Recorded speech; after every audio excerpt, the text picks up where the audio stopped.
ঘোষণা দেওয়া হয়েছে বন্ধ বন্ধ বন্ধ বন্ধ করার, নাইট ক্লাব বন্ধের যে ঘোষণাটা হয়েছে, এটা তো রাজ্যের, গতকালকেও দেখলাম একজন মন্ত্রী। আমি এই বিষয়ে মাননীয় মুখ্যমন্ত্রীকে ধন্যবাদ জানাই যে উনি সিদ্ধান্ত নিয়েছেন।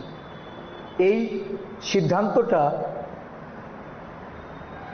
রাজ্যের মাননীয় মুখ্যমন্ত্রী, রাজ্যের একটা বড় সংস্কৃতিমনা মানুষ, তাদের কথা যেমন বিবেচনা করেছেন, সাথে সাথে আমি বলবো এখানে যারা আইন ভঙ্গ করেছে,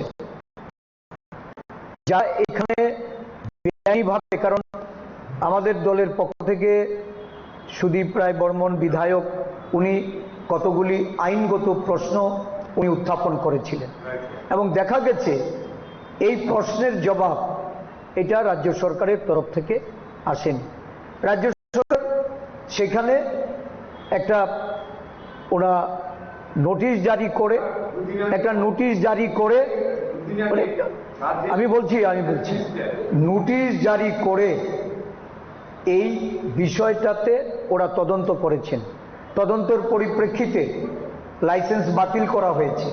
যে দপ্তর লাইসেন্স দিয়েছে, যে যারা এর সঙ্গে জড়িত, আমরা শুরুতেই বলেছি যে এটা বাতিল করা হোক। এখন বাতিল হয়েছে, আমি আবারও মুখ্যমন্ত্রীকে ধন্যবাদ জানাচ্ছি। কিন্তু যারা এটা ইস্যু করেছে, যে দপ্তরের সঙ্গে জড়িত, যে আধিকারিকরা জড়িত, তাদের বিরুদ্ধে শাস্তিমূলক ব্যবস্থা গ্রহণ করতে হবে।